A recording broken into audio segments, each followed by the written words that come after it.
Faxineira disse: não faça barulho para o milionário. Mas o que ele vê o faz tremer. Roberto Silveira vivia o pior momento de sua vida quando descobriu que não podia confiar em mais ninguém de sua própria família. Depois de construir um império durante 40 anos, agora aos 72 anos, se via encurralado em sua própria mansão, com o coração despedaçado pela traição daqueles que mais amava. Foi quando Marlene Santos, a faxineira que trabalhava em sua casa há apenas 3 semanas, sussurrou baixinho em seu ouvido para que ficasse quieto enquanto segurava sua mão com força. Eles estavam escondidos atrás de uma estante na biblioteca quando Roberto ouviu pela primeira vez a conversa que mudaria sua vida para sempre. Pai está cada dia mais confuso, dizia a voz de seu filho Eduardo na sala ao lado. Ontem ele nem lembrava onde tinha guardado os documentos da empresa. É perfeito, respondia a nora Patrícia com um tom frio que Roberto nunca havia notado antes. O Dr. Henrique já disse que é só uma questão de semanas para conseguirmos a interdição. Depois disso, tudo fica mais fácil. Roberto sentiu o mundo desabar. Marlene apertou sua mão mais forte, percebendo como ele tremia. Ela sabia que não deveria estar ouvindo aquela conversa, mas algo dentro dela gritava que precisava proteger aquele homem. E você tem certeza de que ele não suspeita de nada? Perguntou Eduardo. Claro que não, riu Patrícia. Ele confia tanto em nós que nem percebeu que já transferimos R$500 mil para nossa conta pessoal. Quando tivermos a procuração definitiva, vamos poder vender as empresas e ficar com tudo. As palavras atingiram Roberto como facadas. 40 anos construindo seu negócio para descobrir que o próprio filho planejava destruir tudo. Marlene viu lágrimas escorrendo pelo rosto dele e sentiu uma dor inexplicável no peito. O que fazemos com as funcionárias da casa? Perguntou Eduardo. Algumas trabalham aqui há anos. Dispensamos todas, disse Patrícia sem hesitar. Principalmente aquela faxineira nova. Ela fica fazendo perguntas demais e eu não gosto da forma como olha para mim. Marlene engoliu em seco. Ela havia começado a trabalhar na casa do Silveira porque precisava desesperadamente do dinheiro para pagar o tratamento de sua mãe idosa. Mas nos últimos dias havia percebido coisas estranhas na forma como Eduardo e Patrícia tratavam Roberto. Quando vamos começar com o remédio? Perguntou Eduardo. Amanhã mesmo, respondeu Patrícia. 2 gotas no café da manhã e ele vai ficar cada vez mais confuso. Em 2 semanas, qualquer médico vai confirmar que ele não tem condições de cuidar dos próprios negócios. Roberto parou de respirar por um momento. Eles planejavam drogá-lo para simular sintomas de demência. Marlene sentiu uma raiva crescer dentro dela, como nunca havia sentido antes. Mesmo conhecendo aquele homem há tão pouco tempo, ela não conseguia aceitar tamanha crueldade. Os passos se afastaram, e Marlene finalmente permitiu que Roberto falasse. Ele estava pálido, tremendo, e parecia ter envelhecido 10 anos em poucos minutos. Eu confiei neles, sussurrou ele com a voz quebrada. Eduardo é meu único filho. Como pode fazer isso comigo? Senhor Roberto, disse Marlene baixinho, mas com firmeza. Precisamos sair daqui agora. Se eles descobrirem que ouvimos essa conversa, não sei o que podem fazer. Roberto a olhou como se a visse pela primeira vez. Marlene era uma mulher de 45 anos, com cabelos castanhos presos em um rabo de cavalo e mãos calejadas de tanto trabalho. Usava o uniforme azul de sempre e as luvas amarelas que nunca tirava durante o serviço. Havia algo em seus olhos que transmitia uma força que ele não esperava encontrar. Onde podemos ir? Perguntou ele, percebendo que estava completamente perdido em sua própria casa. Conheço um lugar, disse Marlene. Mas primeiro precisamos sair daqui sem que ninguém perceba. Ela o guiou pelos corredores da mansão, como se conhecesse cada canto melhor do que ele próprio. Roberto percebeu que nos 3 anos, desde que sua esposa havia falecido, ele praticamente havia se isolado na própria casa, deixando que Eduardo e Patrícia cuidassem de tudo. Marlene o levou até uma porta dos fundos que dava para o jardim. A noite estava fria e Roberto tremia, tanto pelo frio quanto pelo choque da descoberta. Ela tirou o próprio casaco e colocou-o nos ombros dele. — Para onde vamos? — perguntou Roberto. — Minha casa. disse Marlene simplesmente. É pequena, mas é segura. E lá podemos pensar no que fazer. Roberto hesitou. Toda sua vida havia sido cercada de luxo e conforto. A ideia de ir para a casa de uma funcionária parecia absurda, mas quando olhou para trás e viu as luzes acesas na mansion, imaginando Eduardo e Patrícia planejando sua destruição, percebeu que não tinha escolha. O carro de Marlene era um Volkswagen Gol branco com mais de 10 anos de uso. Roberto nunca havia andado em um carro tão simples, mas quando se sentou no banco do passageiro, sentiu algo que não experimentava há anos, a sensação de estar seguro. Durante o caminho, Marlene contou que morava em um bairro simples na zona norte de São Paulo, em uma casa que havia herdado de sua avó. Roberto ficou em silêncio, ainda processando tudo o que havia acontecido. "Por que está me ajudando?" perguntou ele finalmente. Marlene dirigiu em silêncio por alguns minutos antes de responder. "Minha mãe sempre me ensinou que quando vemos alguém em perigo, temos que ajudar", disse ela. "Além disso, nos últimos dias percebi que o senhor é uma pessoa boa. A forma como trata as pessoas na casa, como sempre diz obrigado e por favor." Eduardo e Patrícia nunca fazem isso. Roberto sentiu um nó na garganta. Há anos que ninguém o via como uma pessoa boa. Para todos, ele era apenas o empresário rico, o chefe, o sogro. Marlene era a primeira pessoa em muito tempo que o enxergava como ser humano. A casa de Marlene ficava em uma rua tranquila, com casas pequenas e bem cuidadas. Quando entraram, Roberto foi recebido por um cachorro vira-lata que balançava o rabo alegremente e uma senhora de cabelos brancos que estava assistindo televisão na sala. "Mãe, este é o senhor Roberto", disse Marlene. "Ele vai ficar conosco por alguns dias." Dona Conceição olhou Roberto de cima a baixo e depois sorriu. "Seja bem-vindo, moço", disse ela como se receber milionários fugitivos fosse a coisa mais normal do mundo. "Marlene, faça um café que o homem está precisando." Querido ouvinte, se você está gostando da história, aproveite para deixar o like e principalmente se inscrever no canal. Isso ajuda muito a gente que está começando, agora continuando. Sentado à mesa simples da cozinha, tomando café em uma xícara despretensiosa, Roberto se deu conta de que não sabia mais em quem confiar. Toda sua vida havia sido construída em cima de relacionamentos que agora descobria serem falsos. "O que vou fazer?" perguntou ele, mais para si mesmo do que para as duas mulheres. "Primeiro vamos pensar com calma", disse Marlene, sentando ao lado dele. "O senhor tem algum parente ou amigo em quem pode confiar?" Roberto pensou por um longo tempo. "Tinha um sócio, Carlos Mendes, mas vendemos nossa parte para Eduardo há 5 anos quando ele se aposentou", disse Roberto. "Também tinha um advogado de confiança, Dr. Antônio, mas ele se afastou depois de uma discussão com Eduardo no ano passado." "Que tipo de discussão?" perguntou Marlene. "Eduardo queria mudar o testamento", lembrou Roberto. "Queria que eu deixasse tudo para ele e Patrícia, retirando as doações que eu havia planejado para hospitais e orfanatos. Dr. Antônio achou estranho e me aconselhou a esperar." Eduardo ficou furioso. Marlene e Dona Conceição trocaram olhares significativos. "Parece que seu filho vem planejando isso há mais tempo do que imaginamos", disse Dona Conceição, com sabedoria de quem já havia visto muita coisa na vida. Roberto passou a primeira noite em 40 anos, dormindo em uma cama simples, em um quarto pequeno mas acolhedor.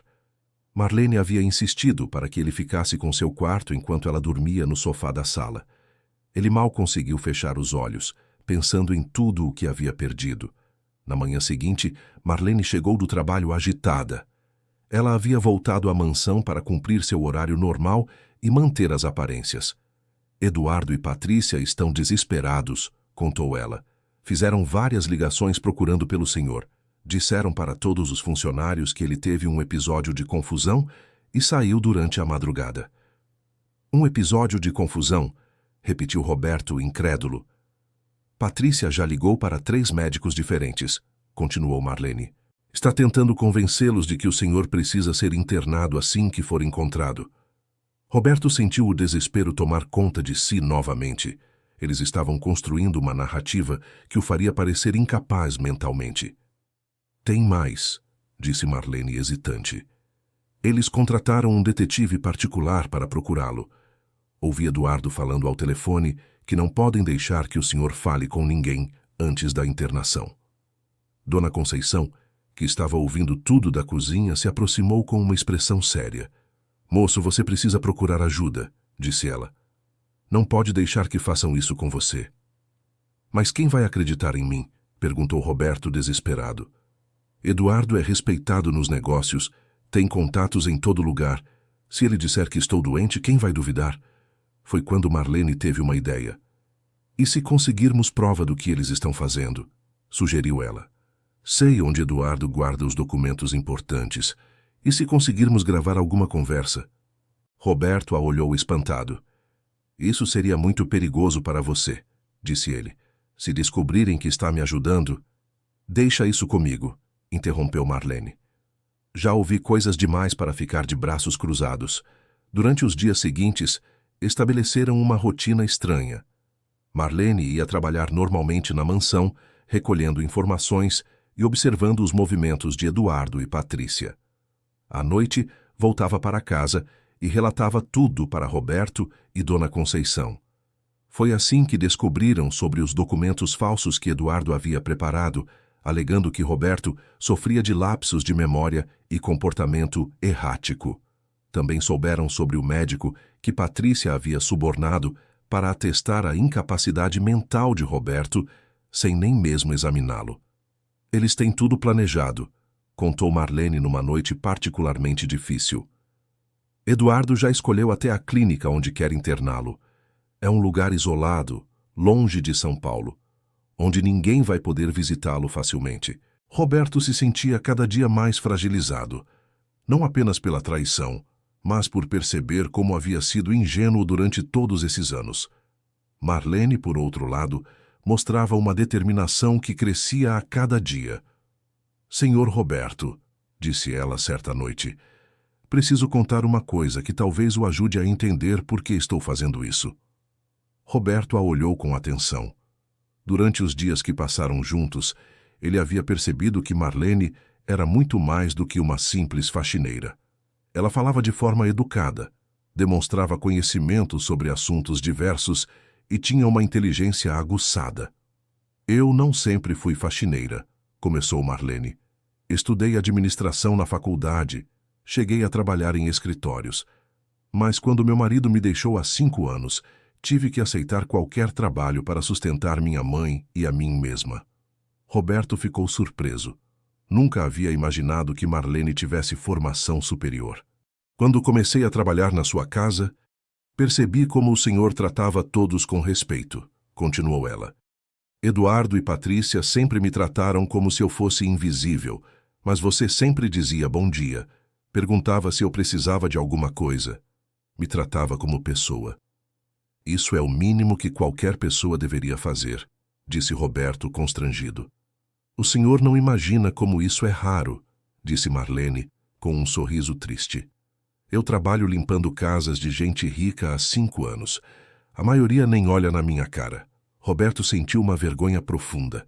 Durante toda a sua vida havia se orgulhado de ser um bom patrão, mas agora percebia que simplesmente tratar os funcionários com educação básica era visto como algo excepcional.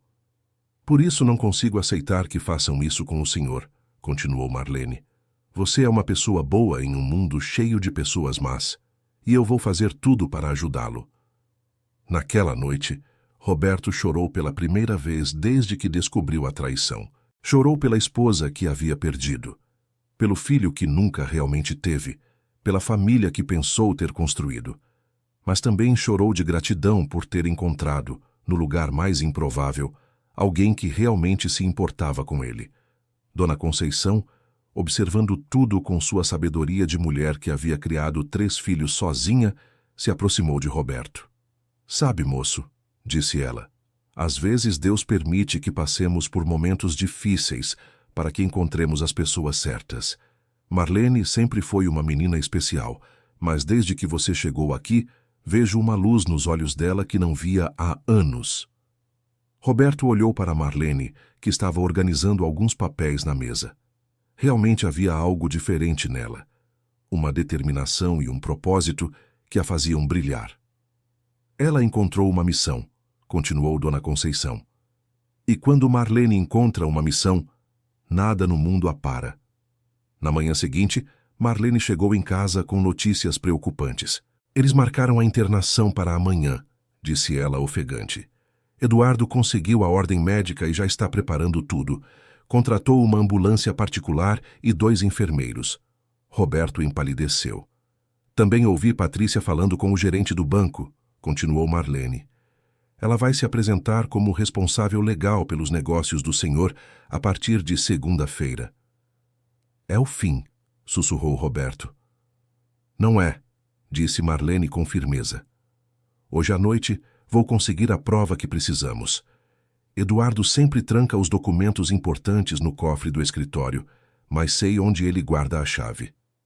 Marlene, isso é muito perigoso, protestou Roberto.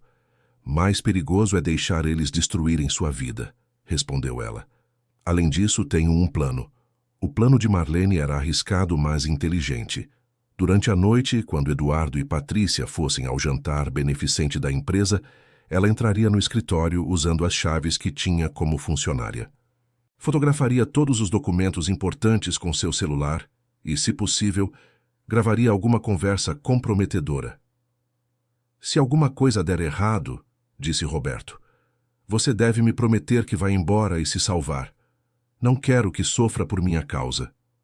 Nada vai dar errado, disse Marlene com uma confiança que ela não sentia completamente.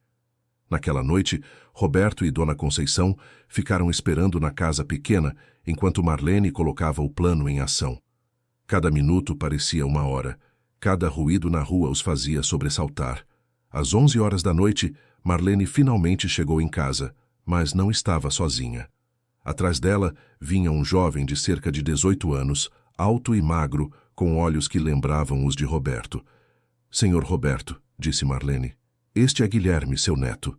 Roberto ficou sem palavras. Não via Guilherme há quase 2 anos, desde que Eduardo havia proibido o garoto de visitar o avô, alegando que Roberto estava ficando muito rígido e implicante. Vovô, disse Guilherme com lágrimas nos olhos, eu sabia que tinha alguma coisa errada. Meus pais disseram que você tinha sumido porque estava confuso, mas eu não acreditei. Roberto abraçou o neto com força, sentindo uma emoção que não experimentava há muito tempo. Como vocês se encontraram? Perguntou Roberto. Guilherme apareceu na mansão quando eu estava saindo, explicou Marlene. Ele havia brigado com os pais e queria falar com o senhor. Quando contei o que estava acontecendo, ele insistiu em vir junto. Vovô, eles mentiram para mim sobre tudo, disse Guilherme. Disseram que você estava doente, que não queria mais me ver. Eu não entendia por que você havia mudado tanto. Roberto sentiu uma raiva crescer dentro dele, como nunca havia sentido. Eduardo não havia apenas tentado roubar seus bens, mas também havia destruído sua relação com o neto. E conseguiram os documentos? Perguntou Dona Conceição, sempre prática. Marlene tirou o celular do bolso com um sorriso triunfante. Consegui mais do que esperava, disse ela. Fotografei todos os papéis do cofre e ainda gravei uma conversa telefônica de Patrícia com o médico corrupto. Como conseguiu gravar? Perguntou Roberto. Guilherme ficou escondido no escritório durante toda a operação, explicou Marlene. Quando Patrícia chegou mais cedo do jantar e ligou para o médico, ele conseguiu gravar tudo. Roberto olhou para o neto com orgulho e preocupação ao mesmo tempo. Vovô, disse Guilherme, você não imagina as coisas que eles falaram. Papai disse que quando você fosse internado, eles iam vender todas as empresas e se mudar para um condomínio fechado no interior. Mama falou que ia ser um alívio não ter que fingir mais que gosta de você. As palavras cortaram o coração de Roberto como navalhas. Mesmo após descobrir a traição, ainda havia uma parte dele que esperava encontrar alguma explicação, algum mal-entendido. Agora sabia que tudo havia sido calculado e cruel. Tem mais, vovô, continuou Guilherme.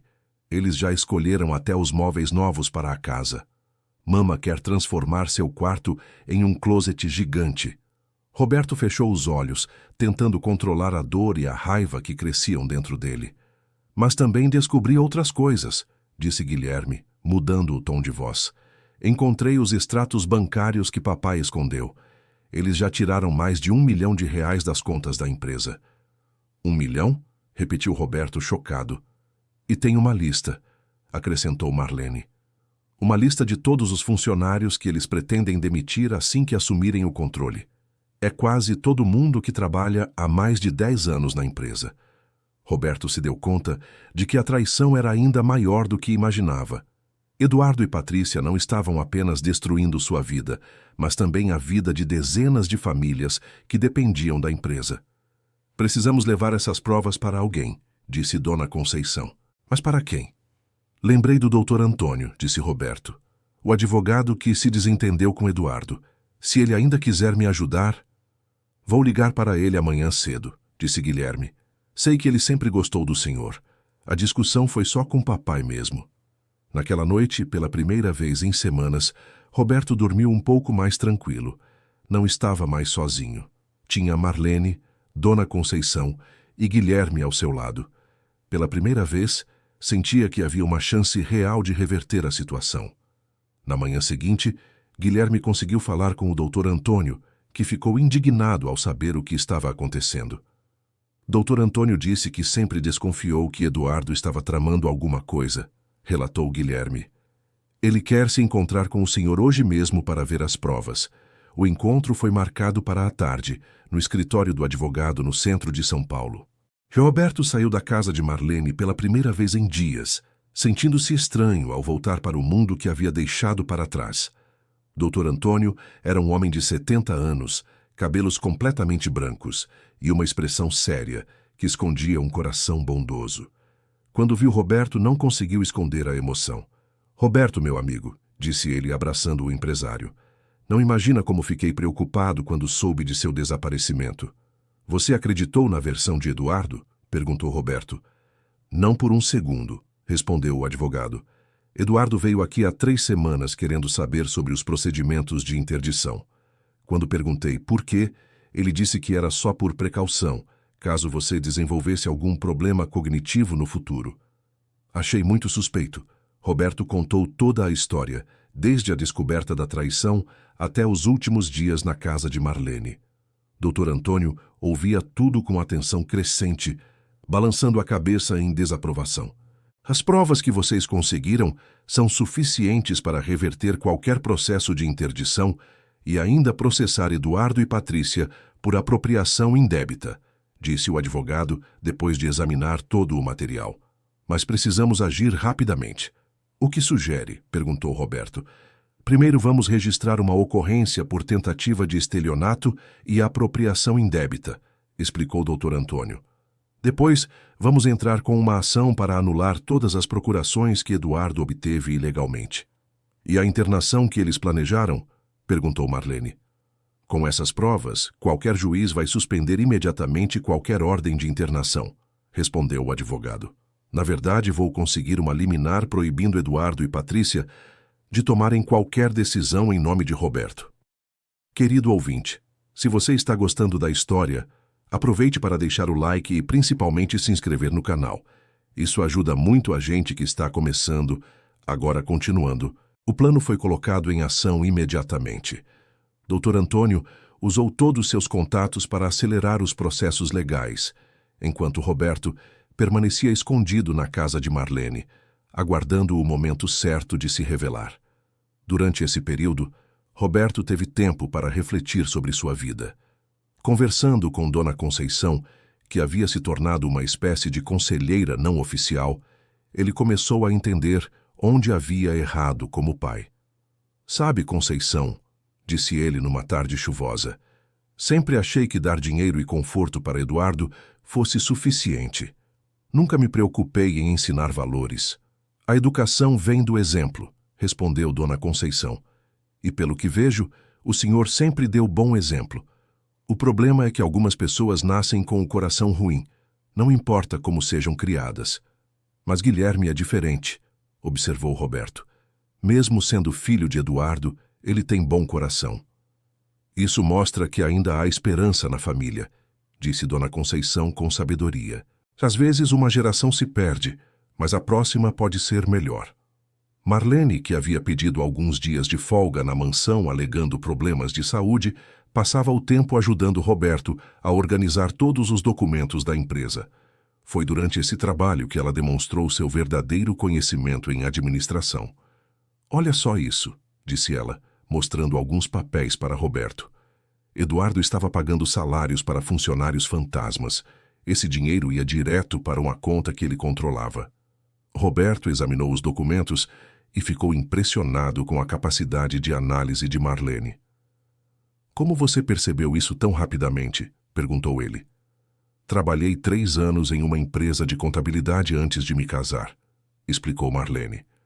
"Sempre tive facilidade com números e organização." "Por que parou?", perguntou Roberto. "Meu ex-marido não gostava que eu trabalhasse", disse Marlene com tristeza. "Ele dizia que mulher dele não precisava trabalhar fora. Quando ele me largou, descobri que ficar tanto tempo afastada do mercado tornou muito difícil conseguir um emprego na área." Roberto sentiu uma indignação profunda. Aqui estava uma mulher inteligente e capaz, obrigada a trabalhar como faxineira porque um homem machista havia destruído sua carreira. "Marlene", disse ele impulsivamente, "quando tudo isso acabar, quero que você venha trabalhar comigo na empresa, na área administrativa, não como faxineira." Marlene parou o que estava fazendo e o olhou com espanto. "Senhor Roberto, eu não posso aceitar isso", disse ela. "Seria como se estivesse me aproveitando da situação." "Você não está se aproveitando de nada", respondeu Roberto firmemente. "Você arriscou tudo para me ajudar, demonstrou conhecimento e competência, e merece uma oportunidade de reconstruir sua carreira." Lágrimas apareceram nos olhos de Marlene. Há anos ela havia desistido da ideia de voltar a trabalhar na área que amava. "Além disso", continuou Roberto, "vou precisar de pessoas de confiança para me ajudar a reconstruir a empresa depois de todo o estrago que Eduardo fez." Foi quando Guilherme entrou na sala com notícias urgentes. "Vovô, Dr. Antônio ligou", disse ele ofegante. "A liminar foi aprovada. Eduardo e Patrícia não podem mais tomar nenhuma decisão em seu nome." Roberto sentiu um alívio imenso tomar conta de si. Pela primeira vez em semanas, havia uma luz no fim do túnel. "Mas tem mais", continuou Guilherme. "Eles descobriram que você não está em casa. Dr. Antônio disse que Eduardo está desesperado, ligando para todo mundo procurando por você." "O que isso significa?", perguntou Marlene. "Significa que chegou a hora de voltar", disse Roberto, respirando fundo. "É hora de enfrentar meu filho." O confronto foi marcado para o dia seguinte, no escritório de Dr. Antônio. Eduardo e Patrícia foram intimados a comparecer para uma reunião onde todas as questões seriam esclarecidas. Roberto passou a noite sem dormir, preparando-se para o encontro. Marlene e Guilherme o apoiavam, mas ele sabia que teria que enfrentar sozinho a dor de olhar nos olhos do filho e confrontá-lo com suas traições. Na manhã seguinte, Dr. Antônio ligou com notícias inesperadas. "Roberto, Eduardo tentou fugir durante a madrugada", disse ele. "Aparentemente ele descobriu sobre a liminar e entrou em pânico. Estava no aeroporto tentando embarcar para o exterior quando foi detido." Roberto ficou chocado. Até o último momento havia esperado que houvesse alguma explicação, que Eduardo demonstrasse arrependimento. A tentativa de fuga eliminava qualquer dúvida sobre suas intenções. "E Patrícia?", perguntou Roberto. "Ela está tentando negociar", respondeu o advogado. "Quer devolver parte do dinheiro em troca de não ser processada criminalmente." Roberto se sentiu cansado. Toda aquela situação havia drenado suas energias e sua fé nas pessoas. Foi quando Marlene se sentou ao seu lado. "Senhor Roberto", disse ela suavemente, "sei que isso é difícil, mas o senhor não pode permitir que a maldade deles destrua sua capacidade de confiar nas pessoas boas." "Como posso confiar em alguém depois do que meu próprio filho fez?", perguntou Roberto. "Olhe ao seu redor", disse Marlene, gesticulando para incluir Dona Conceição e Guilherme. "O senhor está rodeado de pessoas que se importam com você de verdade. Não deixe que uma pessoa má faça você esquecer de todas as pessoas boas." Roberto olhou para aquela família improvisada que havia se formado em torno dele. Dona Conceição, que o havia recebido em casa como se fosse um filho. Guilherme, que havia arriscado a relação com os próprios pais para ajudar o avô, e Marlene, que havia abandonado sua segurança para proteger um homem que mal conhecia. Vocês têm razão, disse ele, sentindo uma força renovada crescer dentro dele. Eduardo não vai destruir minha vida. Não vou permitir. O encontro no escritório de Dr. Antônio foi tenso e doloroso. Eduardo, que havia sido liberado após pagar fiança, chegou acompanhado de seu próprio advogado. Patrícia estava pálida e nervosa, claramente arrependida de ter se envolvido na situação. Pai, disse Eduardo assim que viu Roberto, posso explicar tudo. Não há nada para explicar, respondeu Roberto com uma calma que surpreendeu a todos. Ouvi vocês planejando me drogar e me internar para roubar meus bens. Vi as transferências ilegais, os documentos falsos, tudo. Eduardo tentou negar, mas quando o Dr. Antônio mostrou todas as provas, ele finalmente confessou. A confissão foi fria e calculada, sem demonstrar qualquer arrependimento. Você estava ficando velho, pai, disse Eduardo. Não conseguia mais gerir a empresa com eficiência. Eu só estava tentando proteger o patrimônio da família. Mentindo, roubando e me drogando? Perguntou Roberto, incrédulo. Às vezes é preciso tomar decisões difíceis, respondeu Eduardo sem emoção. Foi nesse momento que Roberto percebeu que havia perdido o filho há muito mais tempo do que imaginava. O jovem que havia criado, se é que alguma vez existiu, havia se transformado em um estranho movido apenas pela ganância. Eduardo, disse Roberto com tristeza, você não é mais meu filho. Não quero mais você na empresa, na minha vida ou perto de Guilherme. Você não pode me tirar da empresa, protestou Eduardo. Tenho direitos adquiridos. Na verdade, pode sim, interrompeu o Dr. Antônio. Considerando que Eduardo usou recursos da empresa para fins pessoais e tentou fraudar a interdição do pai, ele pode ser removido imediatamente de todos os cargos. Patrícia, que havia permanecido em silêncio até então, finalmente falou. Roberto, eu sei que erramos, disse ela com lágrimas nos olhos, mas Eduardo me convenceu de que era a única forma de proteger o futuro da família. Por favor, pense em Guilherme. Eu estou pensando em Guilherme, respondeu Roberto. É exatamente por isso que não posso permitir que ele continue crescendo em um ambiente onde a mentira e a ganância são consideradas normais. O resultado da reunião foi devastador para Eduardo e Patrícia. Eles foram removidos de todos os cargos na empresa, obrigados a devolver todo o dinheiro roubado e ainda enfrentariam processos criminais. Guilherme optou por ficar com o avô, recusando-se a acompanhar os pais. Nos meses que se seguiram, Roberto reconstruiu sua vida de forma completamente diferente. Marlene assumiu o cargo de diretora administrativa da empresa, revelando uma competência que impressionou a todos. Guilherme voltou a estudar, agora em uma escola próxima à casa do avô. Dona Conceição, a pedido de Roberto, se mudou para a mansão, trazendo com ela a alegria e o aconchego que a casa havia perdido há anos. Ela se tornou a avó que Guilherme nunca havia tido e a amiga que Roberto precisava. A empresa, sob a nova administração, floresceu como nunca. Roberto implementou programas de benefícios para funcionários, criou bolsas de estudo para filhos de trabalhadores e estabeleceu parcerias com organizações de assistência social. Sabe, disse Roberto para Marlene numa tarde, enquanto trabalhavam juntos no escritório, acho que precisava passar por tudo isso para descobrir o que realmente importa na vida. O que descobriu? Perguntou Marlene. Que família não é quem tem o mesmo sangue que você, respondeu Roberto. É quem escolhe ficar ao seu lado nos momentos difíceis. Marlene sorriu, lembrando de como tudo havia começado naquela noite terrível em que ouviram a conversa de Eduardo e Patrícia. O senhor não imagina como sua vida mudou a minha também, disse ela. Não apenas profissionalmente, mas pessoalmente. Recuperei a confiança em mim mesma e a esperança no futuro. Roberto a olhou com carinho. Em poucos meses, Marlene havia se transformado de uma faxineira tímida em uma executiva confiante e respeitada. Mas mais do que isso, ela havia se tornado uma das pessoas mais importantes de sua vida. Um ano depois, a empresa Silveira em Associados era citada em revistas especializadas como exemplo de gestão humanizada e responsabilidade social. Roberto havia encontrado um propósito maior para sua riqueza, usando-a para fazer a diferença na vida de muitas pessoas. Guilherme, agora com 19 anos, cursava a administração e passava os fins de semana trabalhando na empresa para aprender o negócio desde a base.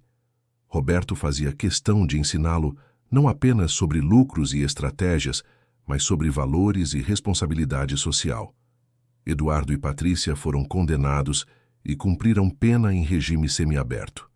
Durante todo o processo, nunca demonstraram arrependimento genuíno, apenas raiva por terem sido descobertos. Roberto tentou visitá-los algumas vezes, mas os encontros eram sempre tensos e dolorosos.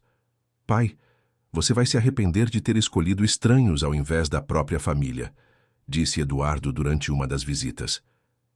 Eduardo, respondeu Roberto com tristeza, você deixou de ser minha família no momento em que escolheu me trair.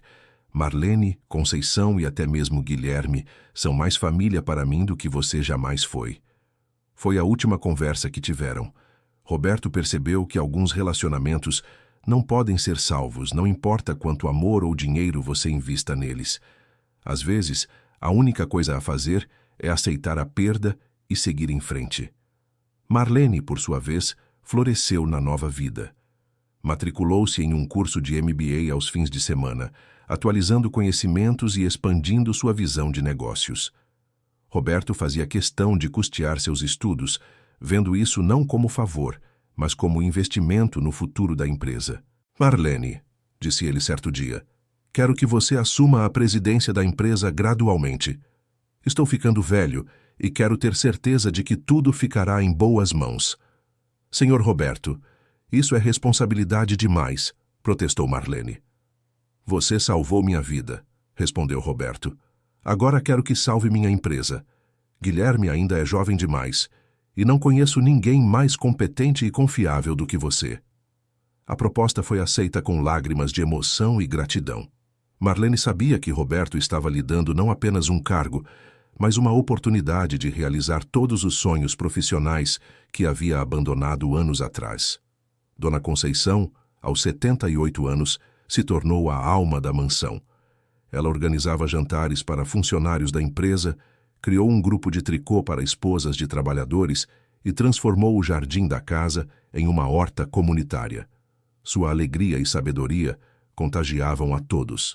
Marlene, disse ela para a filha numa tarde de domingo, você percebe que mudou a vida de muita gente, não só a do seu Roberto? Como assim, mãe? Perguntou Marlene.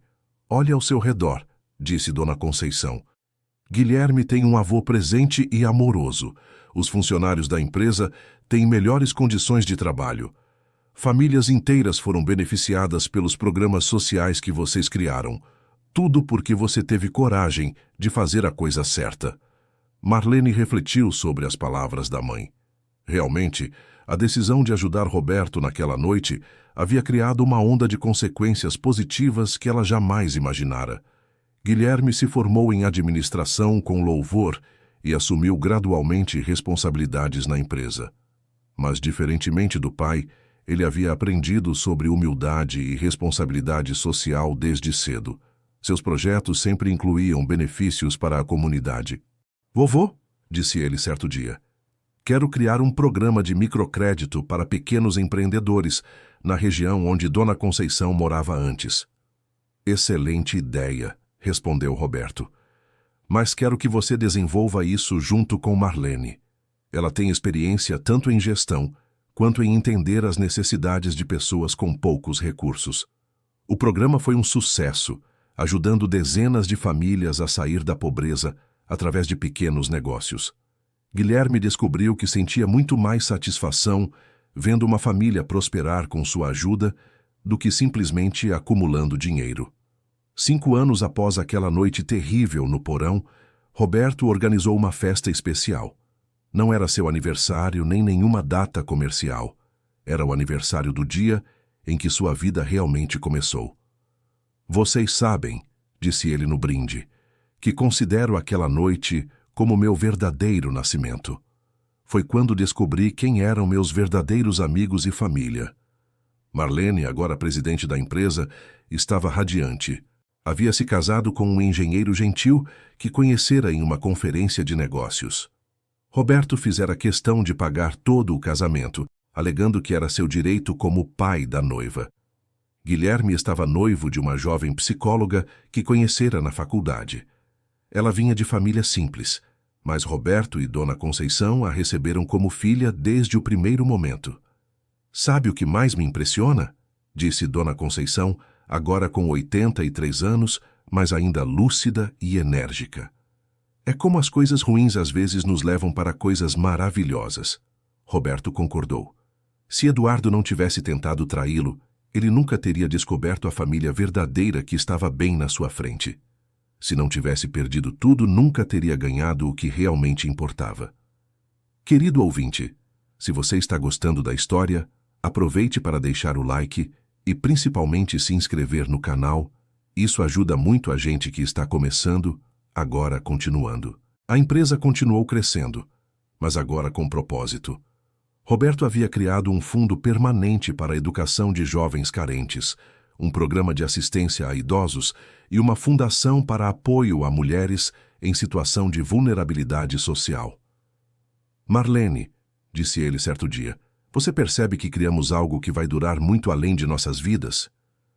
"Como assim?", perguntou ela. "Os valores que implantamos aqui, as pessoas que ajudamos, os jovens que educamos, tudo isso vai se multiplicar através das gerações", explicou Roberto. "Eduardo queria apenas riqueza material, que se acaba quando morremos. Nós estamos construindo um legado de amor e solidariedade." Marlene compreendeu que Roberto estava certo. Eles não haviam apenas salvado uma empresa, mas criado um modelo de como os negócios poderiam ser uma força de bem no mundo. A história de Roberto e Marlene se tornou conhecida no meio empresarial, não pelos detalhes da traição familiar, mas pelo exemplo de gestão humanizada que haviam criado. Executivos de outras empresas vinham visitá-los para aprender sobre seus métodos. "O segredo", explicava Marlene nas palestras que dava, "não é tratar funcionários como números, mas como pessoas com sonhos, necessidades e potencial. Quando investimos nas pessoas, elas investem na empresa." Roberto, agora com 77 anos, havia reduzido gradualmente sua participação ativa na empresa, mas continuava sendo uma presença constante e querida.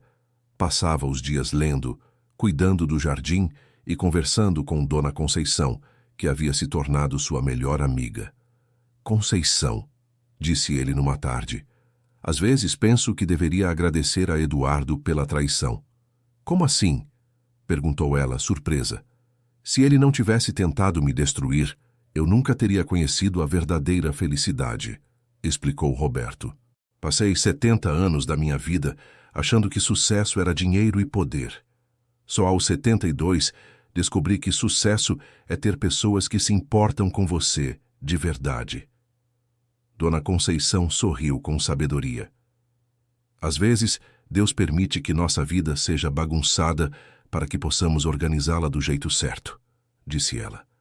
Eduardo e Patrícia haviam saído da prisão após cumprir suas penas, mas nunca procuraram Roberto ou Guilherme.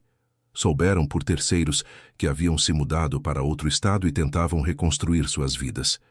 Roberto sentia uma tristeza profunda pela situação, mas já havia feito as pazes com a perda. Guilherme se casou numa cerimônia simples, mas emocionante. Roberto e Dona Conceição choraram de alegria ao vê-lo construindo uma família baseada em amor e respeito mútuo. A noiva, carinhosamente, chamava Roberto de vovô e Dona Conceição de vovó. "Vovô", disse Guilherme na noite do casamento, "quero que saiba que o senhor é o homem mais importante da minha vida. Tudo o que sei sobre caráter e honestidade, aprendi com o senhor." Roberto abraçou o neto com lágrimas nos olhos, lembrando de como quase havia perdido a chance de acompanhar seu crescimento por causa da maldade dos próprios pais do garoto. Marlene também se tornou avó quando sua enteada teve um bebê.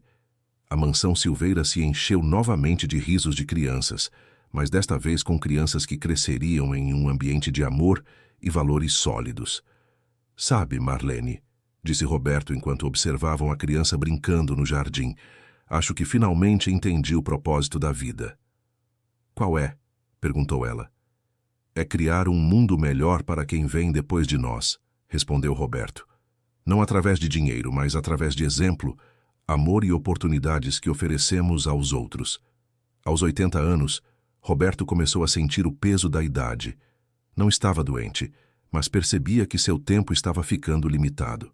Foi quando tomou uma decisão que surpreendeu a todos. Quero dividir toda a minha herança agora, anunciou ele numa reunião de família. Não quero esperar partir para que vocês recebam o que merecem. Marlene seria a principal herdeira, recebendo a presidência definitiva da empresa e uma participação majoritária. Guilherme receberia uma parte significativa, mas condicionada ao comprometimento com os valores sociais da empresa. Dona Conceição receberia uma renda vitalícia que garantiria conforto pelo resto de seus dias. Mas tem uma condição, disse Roberto. Tudo isso só será válido se mantiverem os programas sociais da empresa e continuarem ajudando pessoas necessitadas. É óbvio que vamos manter tudo, disse Marlene. Esses programas são parte de quem nos tornamos. Roberto sorriu. Sabia que havia escolhido bem as pessoas em quem confiaria seu legado. Nos seus últimos anos, Roberto viveu a paz que nunca havia experimentado antes. Todas as manhãs, acordava grato por estar rodeado de pessoas que o amavam de verdade. Todas as noites dormia em paz, sabendo que havia encontrado o verdadeiro sentido da vida. Marlene, disse ele numa de suas últimas conversas, quero que saiba que você salvou muito mais do que minha vida naquela noite. O que quer dizer? Perguntou ela. Você salvou minha alma, respondeu Roberto. Me ensinou que ainda havia bondade no mundo, que ainda valia a pena confiar nas pessoas, que ainda era possível amar e ser amado. Quando Roberto faleceu aos 85 anos, foi cercado pela família que havia escolhido. Marlene, Guilherme, Dona Conceição e dezenas de funcionários e beneficiários de seus programas sociais estavam presentes para se despedir. Seu funeral foi uma celebração da vida transformada que havia levado. Não houve tristeza excessiva, mas gratidão por tudo que ele havia feito pelas pessoas que tocou. Eduardo apareceu no funeral, mais velho e aparentemente arrependido. Ele se aproximou de Marlene após a cerimônia. Eu sempre odiei você, disse ele baixinho, porque sabia que meu pai a via como a filha que eu nunca fui. Seu pai sempre o amou, respondeu Marlene com gentileza. Até o fim, ele sofreu por ter perdido você. Eu sei, disse Eduardo com lágrimas nos olhos, e isso torna tudo ainda pior. Foi a última vez que se viram. Eduardo voltou para sua vida em outro estado, carregando para sempre o peso de ter perdido o amor do pai por pura ganância. Marlene assumiu definitivamente a liderança da empresa, implementando novos projetos sociais em memória de Roberto. A Fundação Roberto Silveira se tornou uma das maiores organizações de assistência social da região, ajudando milhares de pessoas todos os anos. Guilherme cresceu na empresa, mas sempre sob a orientação de Marlene, aprendendo que liderança significa servir aos outros, não se servir dos outros. Dona Conceição viveu até os 96 anos, sempre lúcida e sorridente, sendo a matriarca amada de uma família que havia se formado não pelo sangue, mas pelo amor e pela escolha mútua. Anos depois, quando contavam a história para os netos, Marlene sempre terminava da mesma forma. Às vezes, as piores traições nos levam às maiores bênçãos. Seu bisavô, Roberto, sempre dizia que aquela noite terrível foi, na verdade, o início da vida mais feliz que ele já teve. A empresa Silveira em Associados continuou prosperando, mas sempre com o propósito de fazer bem às pessoas. As paredes do escritório principal exibiam uma frase que Roberto havia escrito pouco antes de partir. A verdadeira riqueza não está no que acumulamos, mas no que compartilhamos. A verdadeira família não está no que herdamos por sangue, mas no que construímos por amor. E assim, a história que começou com traição, medo e desespero no porão de uma mansão, terminou com amor, esperança e um legado de bondade que duraria por gerações. Fim da história. E você? O que achou dessa história de superação e descoberta? Às vezes, as maiores dores nos levam às maiores alegrias da vida. Deixe seu comentário contando o que sentiu e não esqueça de se inscrever no canal para mais histórias emocionantes como essa.